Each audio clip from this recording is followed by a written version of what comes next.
No matter what goes in, I'm able to clean it and I'm able to bond it. And after that, I'm sure that even if my customer placed their parts into harsh environments or bad conditions, the parts will still work. Your yield either is not consistent, that sometimes you can produce a lot of parts and sometimes you have to throw them away because you haven't identified an issue in the production line, or you simply want to improve the efficiency of your factory.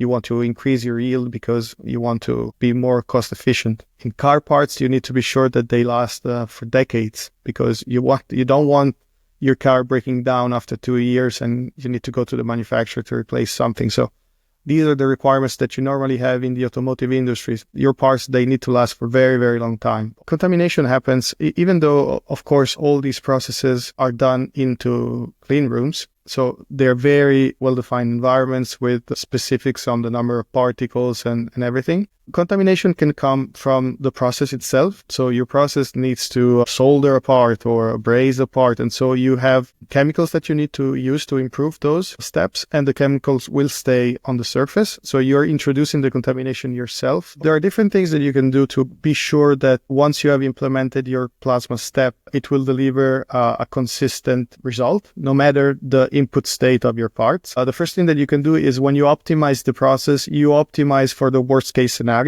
So you take the worst part that you possibly think you're going to get in production, and you tailor the plasma parameters so that the plasma is able to clean that specific very, very dirty part. So that's step one. And then once you have done that and you run a qualification process on the production line, you be sure to test different parts. If you have different suppliers, you also test the parts coming from the different suppliers, and then you stress test the parts after. So it's typically extremely hot and extremely humid because you're trying to mimic a condition in which you would have corrosion. Probably for applications that need to go, or very specific parts that need to go into polar environments or sea environment, you have dedicated tests for those, where you could also do like a very cold exposure or a very dry, very, very dry environment where you may have static electricity building up on the circuits. The most common is definitely high humidity, high temperature. They have specific machines that can mimic, like they're basically controlled ovens where they put the parts for 48 hours at 70 degrees, 100% humidity or more. Like there are also standardized tests that define what these conditions should be. You're complying to these requirements.